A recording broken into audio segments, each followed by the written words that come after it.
Em meio à recessão econômica e também a essa crise política, o governo federal ele anunciou um pacote de medidas para tentar aumentar a produtividade das empresas, também desburocratizar procedimentos, estimular o nível de atividade na economia brasileira e principalmente a geração de empregos. E nós convidamos para falar sobre esse assunto no programa Tribuna Livre de hoje o economista Sérgio Bastos, a quem eu cumprimento nesta manhã. E segundo o presidente Michel Temer, uma das medidas do pacote trata da regularização de dívidas relativas a tributos de empresas e pessoas físicas com o governo. O objetivo dessa regularização, ela ajuda na economia, Sérgio Bastos? Bom dia, é um prazer recebê-lo aqui no Tribuna Livre. Bom dia, Marquinhos, Carmen, Sérgio. É sempre uma grande satisfação estar aqui conversando, discutindo sobre economia e sobre as crises que estamos passando nos últimos anos, Marquinhos? Nós vimos o governo federal anunciando medidas chamadas microeconômicas que buscam destravar algumas ações, algumas atividades que têm atrapalhado no desenvolvimento dos negócios dos empresários. Uma delas que é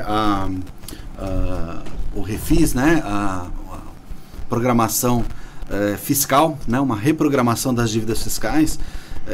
Ela é defendida por alguns, criticada por outros, mas em suma ela tem como objetivo destravar aquelas empresas, aqueles empresários que por uma questão de fluxo de caixa, Sérgio, teve que deixar de pagar impostos, Eu acredito que esses empresários, eles tenham optado por pagar os funcionários e deixando de pagar impostos porque o caixa não cabia. Paga o fornecedor, não paga o imposto. Paga o funcionário e deixa o imposto de lado. E aí, claro, vai aumentando a dívida com o governo federal. Com o governo federal, com o Estado. Isso daí são situações que o empresário considera momentâneas e aí ele vai utilizando essa estratégia de alocar o recurso dele. Então, essa medida ela vem para reincluir essas empresas no mercado, para poder atender o setor público e tudo mais. É importante porque estica o prazo de pagamento desse tributo, dessa dívida, fazendo com que o empresário, a empresa, volte a estar regular nas suas obrigações. Bem, e se fala aí em 120 meses, ou seja, 10 anos, E o governo, a ideia é que pelo menos 20%, que as empresas paguem pelo menos 20% do débito à vista, o que garantiria uma receita aí, segundo o governo federal, de 10 bilhões em 2017, e aí, claro, ajudando o governo a fechar aí também o caixa, que está complicado, o caixa do governo federal. Ou seja, uma oportunidade para os dois lados, Marcos? Sim. Agora, fala-se em desburocratização, de acordo com o presidente da República, o governo também que quer desburocratizar a atividade econômica, uma simplificação, segundo eles, extraordinária para as empresas realizarem pagamentos trabalhistas e tributários. Vai diminuir o tempo excessivo para as empresas preencherem formulários. Isso também ajuda? Muito importante, muito importante. Só quem empresaria, o empreendedor, ou quem é da área contábil, trabalhista, sabe o que é isso. Uhum. E nós trabalhadores, os empresários, eles têm bem em mente as dificuldades da burocracia. Ou seja, é um papel que vai para lá, outro que vem para cá, que carimba aqui. Ou seja, isso tudo consome muito esforço, muito tempo, prejudica a velocidade das decisões trabalhistas. Ou seja, é um pede-pede. Na medida em que se trabalhar essa questão de desburocratizar essas questões, até porque nós vivemos uma era da informação instantânea, da informação rápida, dos grandes bancos de dados, na medida em que isso aconteça, vai ser melhor para todos. Ou seja, num dado momento, isso realmente tinha que ser melhorado. Xará, com relação, por exemplo, a burocracia, ela termina emperrando a própria dinâmica do empresariado. Você vai abrir uma empresa hoje, você demora uma eternidade. E para fechar, você nem conta o tempo que não consegue, Isso aí também não termina atrapalhando um pouco e contribuindo com a crise? Esses prazos, de abertura, de encerramento das empresas, ele acaba prejudicando o empreendedor, aquele que quer abrir, ou aquele que quer encerrar sua atividade, partir para outra, exatamente porque isso o prende o CPF dele. Hoje o número de CPF ele é todo linkado, né? Ele é todo ligado a todas as atividades econômicas. Então, se a pessoa ela pretende iniciar um negócio, abrir uma empresa, ela precisa de celeridade porque o sonho dela, o negócio dela está na cabeça e precisa logo estar oficializado para começar a funcionar. Se ela quer encerrar, já deu aquele negócio para ela, ela precisa simplesmente extinguir aquela iniciativa, aquela empresa. Então, o quanto mais rápido, melhor. E não se justifica tanta demora. O Xará, estava conversando agora com a Carmen, e a gente conversa aqui bastante sobre essa questão da movimentação do comércio. A Carmen saiu ontem e disse que tranquilo, não tinha um movimento muito pouco. Eu fui ao mercado ontem, onde muito difícil, os caixas tudo lotado, filas enormes, e eu consegui pegar um primeiro lugar na fila.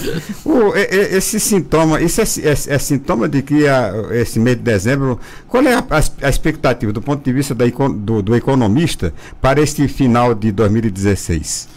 Estamos sofrendo diversas ações de diversas variáveis, né? Vou colocar algumas rapidamente.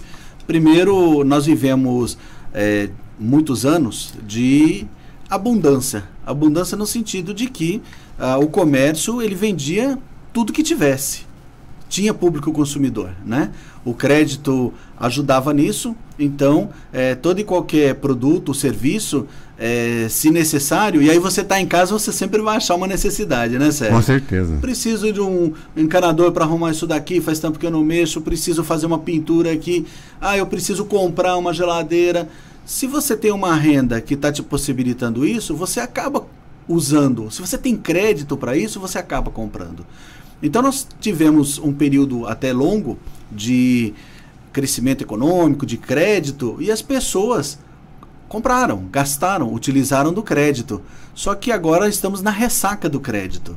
Então, aquelas pessoas que adquiriram seus bens, que tiveram em algum momento dificuldades, elas parcelaram ou compraram parcelado e elas estão, ou seja, comprometidas em sua renda hoje com aquelas decisões do passado, de um ano atrás, de um ano e meio atrás, 2 anos atrás, ainda estão comprometidas.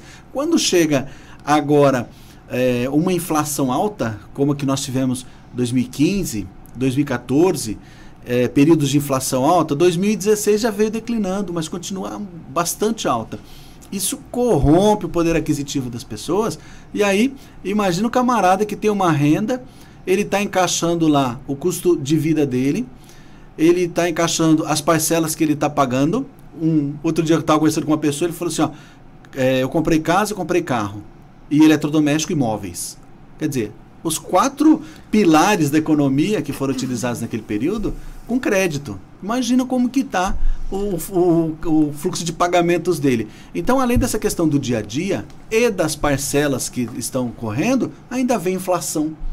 Vocês olham os preços dos produtos em geral, você vai a um supermercado, você vai fazer uma compra de bens para o dia a dia, você fica muito assustado. Sérgio, eu tenho uma informação aqui, eu estava tentando abrir, né, a página aqui do G1, inclusive, da Manchete Nacional, falando sobre o aumento, né, de pedidos de recuperação judicial de pequenas e microempresas, só que o G1 tá com pane aqui, não estou conseguindo abrir. Eu estou aqui aumentou, acho que se não me engano, 7% o número de pedidos de falência, né, falência, na verdade, de pequenas e microempresas. E na página do Sebrae, a gente tem uma noção do quanto os pequenos negócios são fundamentais para a economia do Brasil. Geração de emprego, geração de emprego aqui. Micro e pequenos negócios. São 8, quase 9 milhões de micro e pequenas empresas espalhadas pelo Brasil, segundo dados do Sebrae. Corresponde a 27% do PIB, que é o Produto Interno Bruto, da riqueza que a gente gera, de tudo que produz. 40% dos salários pagos vêm de pequenas e microempresas. 52% dos empregos com carteira assinada. Então, a cada 2 2 carteiras assinadas, uma vem da, mais do que uma até, vem da pequena e microempresa. Diante dessa economia, né, que a gente está, desse imenso desafio econômico que a gente está vivendo, essa crise política sem precedentes, mas uma crise principalmente de credibilidade, né? O pequeno empresário, o jovem que hoje quer montar o seu negócio, e a gente tem instituições como, por exemplo, o Sebrae, né, que dão bastante apoio, orientação, que é sensacional, só que a crise de credibilidade, a gente vive hoje num período da história do Brasil, que a gente não consegue projetar o que vai ser nos próximos meses. Próxima semana, né? Qual operação vai ser flash, deflagrada? né? Exatamente. E aí a gente não sabe se o presidente vai continuar, se a gente vai ter eleição indireta, até quando vai o mandato do Temer, como é que vai ser essa questão da economia. A gente vive muito aqui, por exemplo, do funcionalismo público, né? É um grande gerador de emprego aqui, e a gente está acompanhando essa crise. Diante disso tudo, como é que funciona a cabeça, ou deve pensar, se posicionar, o microempresário, o pequeno empresário? Qual é a maneira mais prudente dele agir nesse momento, manter o negócio dele? O que ele tem que priorizar? Realmente é um grande desafio, porque o empreendedor, quando ele vai tomar a decisão de empreender, ele é ousado. Ele assume riscos, ele percebe que ele faz um cálculo rápido, né? A conta de padeiro que a gente fala, faz um cálculo rápido e ele percebe que no frigir dos ovos de todo o lucro que ele vai ter, mais da metade vai para o ente público. Mais da metade. Ele assume todos os riscos e mais da metade do lucro que ele tem, ele vai pagar em impostos, né? Fazendo uma conta um pouco invertida. Mas esse lado de ousadia, ele também passa por uma chamada avaliação de risco. Nossa, o que o futuro nos reserva? O meu empreendimento, minha iniciativa, ela parece ser muito interessante, muito importante. Entretanto, nós temos, primeiro, uma crise de reconhecimento do poder, né? Você tem o presidente Temer hoje, você não sabe o que vai correr depois. Você olha para a fila de poder, você encontra problemas, ou seja, nós não sabemos onde as coisas vão parar se você tiver novos processos de mudança de poder. E por que nós falamos do governo Temer, né? Porque do governo federal emanam as regras, como essas regras microeconômicas, as regras tanto para funcionamento quanto, principalmente, confiança. Principalmente, trazer para o empreendedor, trazer para aquele que tem o seu negócio, que pretende iniciar, está tendo dificuldades, dar confiança de que ele vai poder iniciar o negócio e por muitos anos explorar.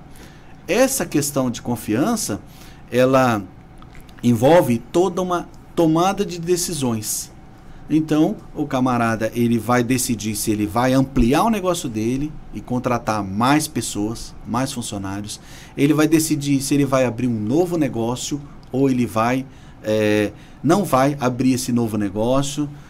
Isso tudo trava a falta de confiança e também a falta de direção trava as decisões. Você vai decidir em cima de algo que você avalia que o risco é controlado. Se o risco não é controlado, o empreendedor, ele não vai fazer. A gente tem aqui as informações, né? Enquanto especialistas dizem, né, que enquanto a inadimplência não der um sinal de queda, a gente também não vai ver sinal de queda nos pedidos de falência e recuperação judicial. E de cada 4 empresas que entram em recuperação judicial, apenas uma consegue retomar suas atividades depois do encerramento do processo.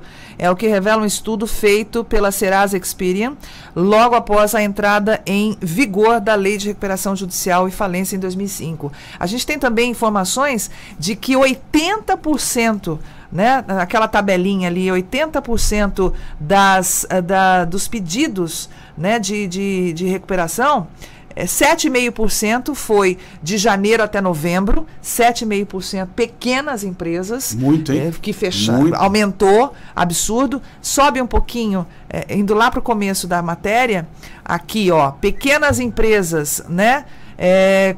Variação de percentual por categoria de empresa até novembro, pedidos de recuperação judicial. 80% desses pedidos de recuperação judicial foram de pequenas empresas, 28% de médias e apenas 5% das grandes. Quer dizer, a grande empresa... Ela se prepara melhor. Ela tem recursos para pensar estrategicamente e planejar o voo dela. E aí, diante de tantos, né, Marquinhos e Sérgio, diante de tantos, de tantas confissões, né, com relação à Odebrecht, com relação a essas empresas envolvidas em falcatruas mesmo, o empresário honesto, aquele que participou de uma licitação, aquele que está no ramo de prestação de serviço, ele olha e fala, poxa vida, será que vale a pena continuar sendo honesto? Eu acho que passa isso pela cabeça dele. Lógico que passa. Porque, infelizmente, até hoje, o que a gente vê é frutificar. Hoje a gente está vendo que são frutos podres, né? E frutificar o mal empresário. Esse é que está aparecendo mais. Mas aí é que tá. Vale a pena continuar, Sérgio, sendo um bom empresário? Situações como essa você enxerga os empresários e os oportunistas, né? São bandidos, na verdade. Aqueles oportunistas que detêm algum tipo de conhecimento ou que iniciam um empreendimento, muitas vezes para aproveitar das oportunidades. Por isso que são oportunistas. Aproveitar daquilo que surge como oportunidade, mesmo que não seja seu talento, mesmo que não seja sua vocação, mas ele inicia um empreendimento para buscar essas oportunidades aí. E aí o empresário nato, o empresário que tem a sua atividade vocacionada, ele se sente realmente, ele tem a frustração, ele se sente totalmente desestimulado. Você tem uma ideia, Carmen? Eu li um material sobre uma pesquisa de um instituto, que é o Instituto Endeavor. O Instituto Endeavor, ele trabalha a questão do empreendedorismo, faz algumas medições e comparações. E num levantamento referente ao mês de setembro, Campo Grande, porque faz o levantamento em cima de 4 pilares, em cima de 4 indicadores, faz o levantamento de cidades do país, as principais cidades do país. Campo Grande caiu 10 posições, de 22ª para 32ª no país, em um ano. Isso de quê? De investimento? São os pilares do empreendedorismo, ou seja, ambiência. O que é ambiência? O empresário, ele vem a Campo Grande, ele encontra apoio, ele encontra a parceria da prefeitura, do poder público municipal. Estímulo, né, para poder... Ele encontra esse estímulo, ele encontra a mão de obra preparada para isso, ele encontra um apoio institucional, ou seja, são 4 pilares que demonstram o quanto está preparada a cidade para receber esses novos empreendimentos que trazem empregos. São empregos novos, são empresas que vêm de fora que vão gerar empregos novos. E aí, com muita tristeza, você vê despencar 10 posições. Se Campo Grande estava ali entre as 22 melhores cidades para empreender, caiu para 32º, passaram... Não está nem entre as 30. Nem entre as 30. Isso realmente é uma grande perda para a gente. E isso tudo tem a ver tanto com o cenário nacional quanto com o cenário municipal, principalmente. Sim, né? sim. Isso realmente é muito... Esse muito desastre, né, que a gente está vendo. Estamos conversando com o economista Sérgio Bastos. Sérgio, o governo também falou com relação a tentar diminuir o juro do crédito, do cartão de crédito.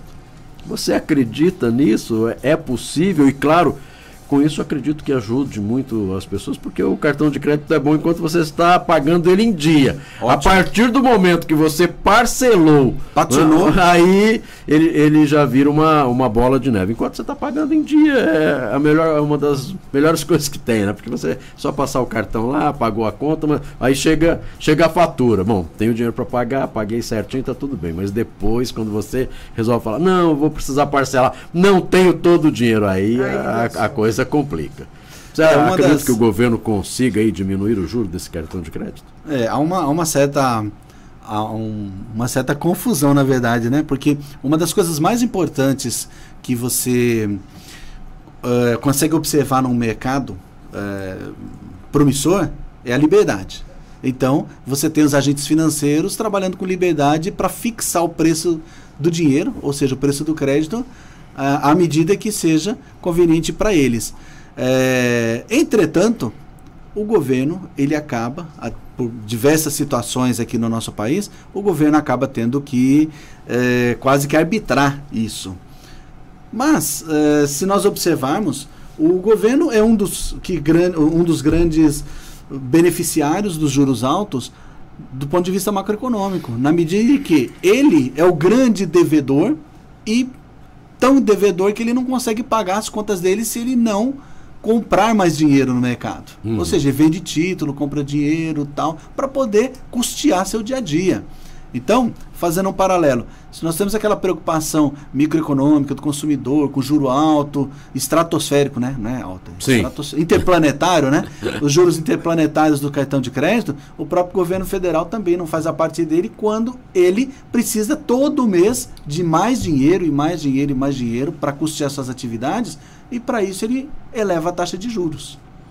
Né? Então, aí o governo federal ele tem a sua dinâmica de troca de títulos por dinheiro para poder custear sua máquina, e ele vem querer interferir nos juros do mercado, nos juros do sistema financeiro. Ele procura fazer isso. Então, essa confusão, o governo federal tem que fazer a parte dele para depois tentar arbitrar a parte do sistema financeiro. Não estou defendendo o sistema financeiro, mas é a chamada liberdade do empreender, liberdade do financista, liberdade do banqueiro e tudo mais.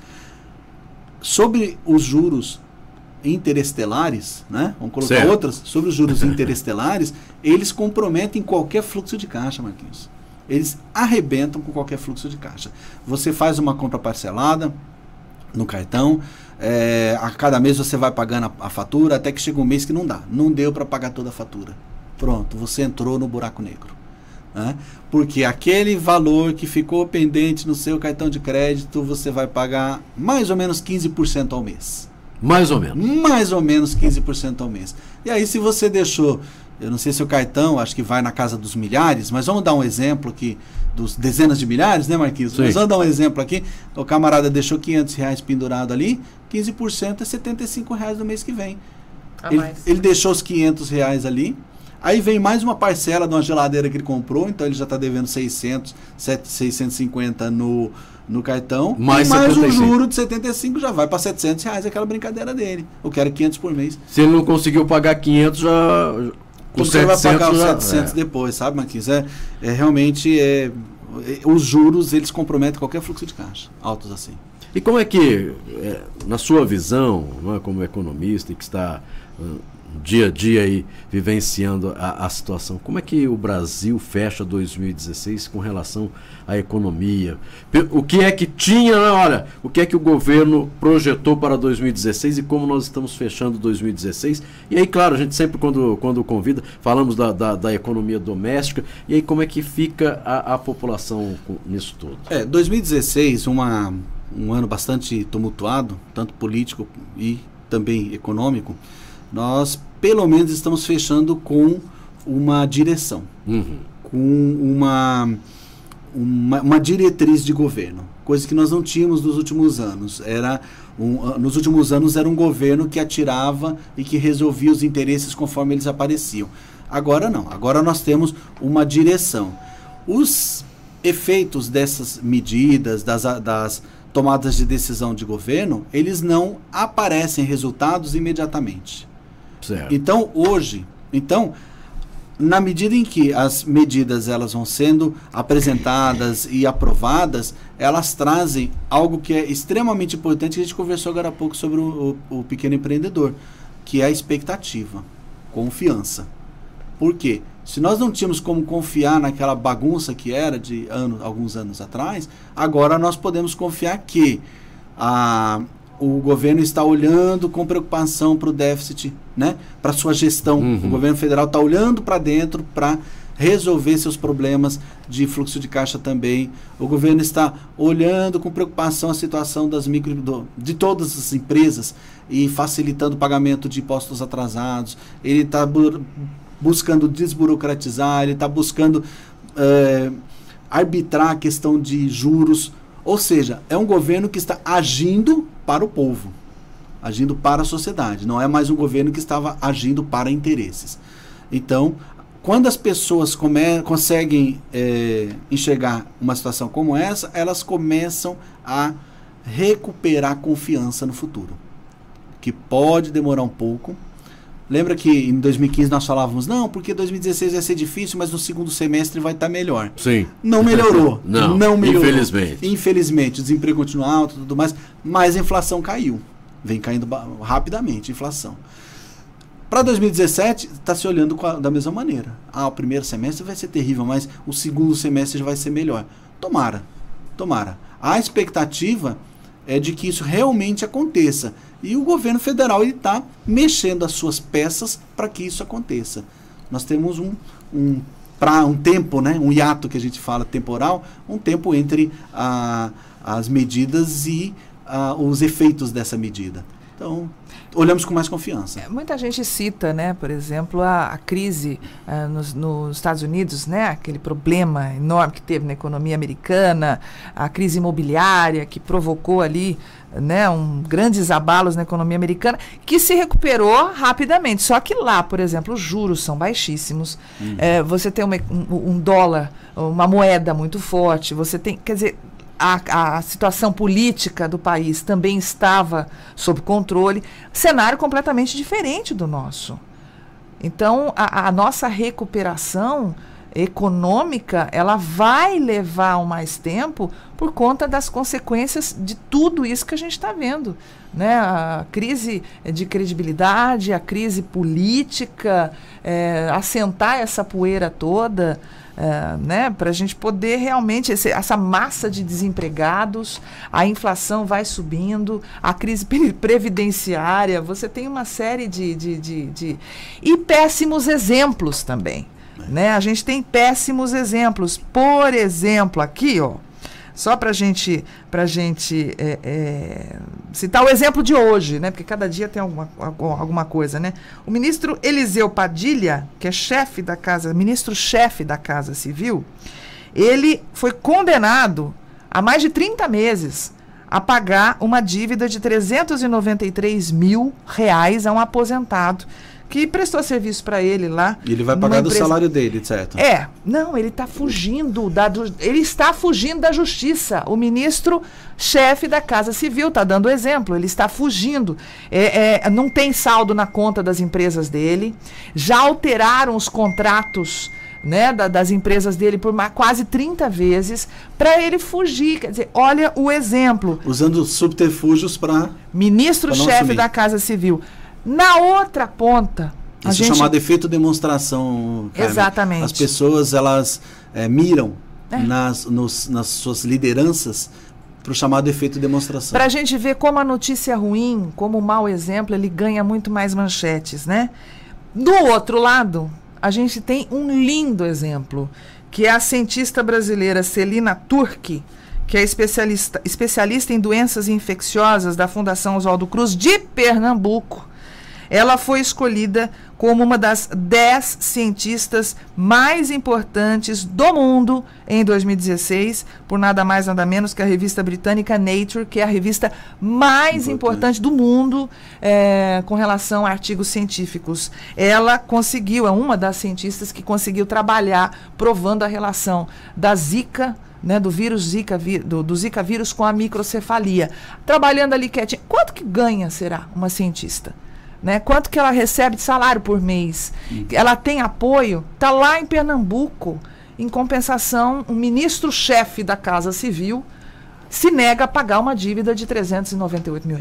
Fugindo da justiça. Eu digo mais, né? A questão, ela não passa nem pela questão do quanto ela ganha de salário, mas quanto ela tem de recompensa disso. Exatamente. Né? Porque os salários altos, impostos altos, dívidas altas, né? Nós acompanhamos diariamente situações como essa.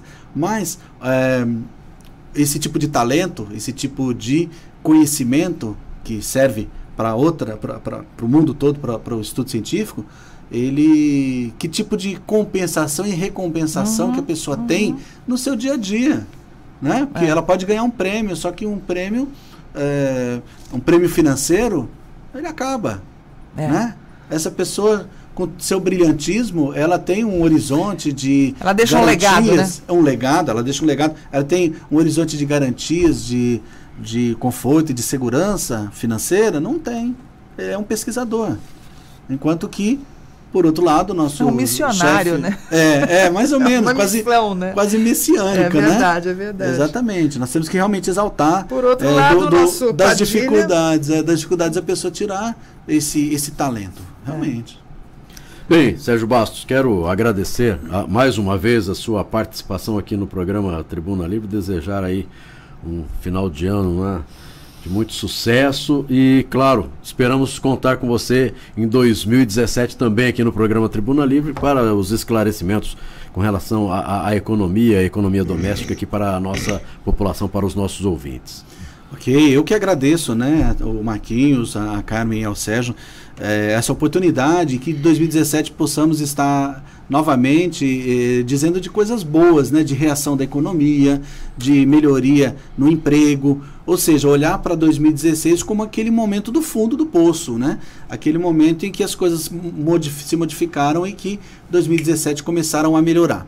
Eu agradeço a audiência, as pessoas que fizeram as perguntas aqui, que são realmente importantes aqui no nosso trabalho.